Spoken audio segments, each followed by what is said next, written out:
Week 6 through 8, we're going to transition our focus to starting to work on our dorsiflexion range of motion, progressing your strengthening, and then also fine-tuning your walking. So for dorsiflexion range of motion, we're going to start in non-weight bearing, cross one foot over the other.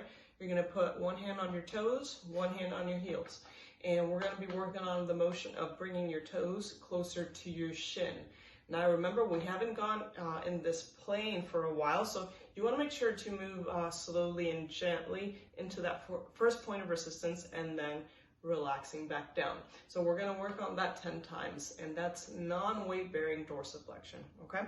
Then we're going to move on to weight bearing dorsiflexion, where you're going to find a box or a curb, or you can even do it on your bathtub.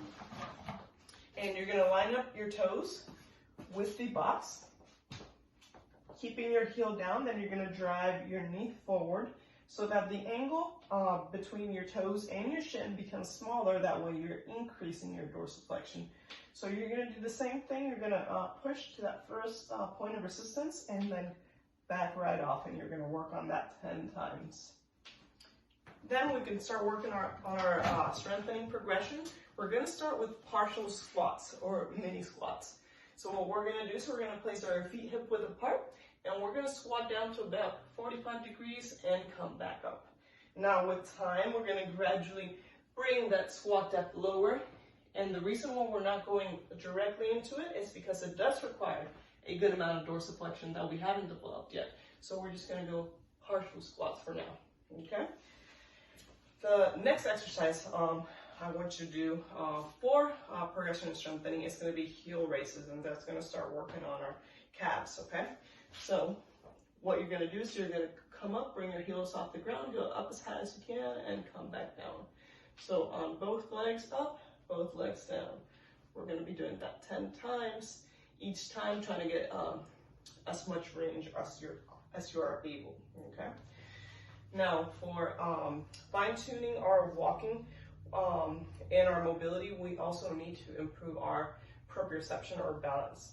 So for that, we're going to start with just single leg stance on that affected leg and trying to work up to 30 seconds, okay?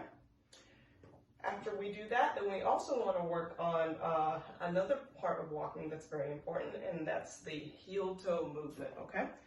So when we're walking, we want to practice going on our heel and then rolling over to our toes and coming back. So we're just going to practice this movement 10 times. So we're going forward, heel toe, back, heel toe, forward, and back, forward, and back. And we just want to do this about 10 times. It doesn't feel like you're doing much, but your neurons are actually teaching you or reteaching you how to properly walk, because we naturally do this. But after not using our leg for a while, it can forget how to do it. But neurons that wire together, fire together, so that's why we're going to work on that.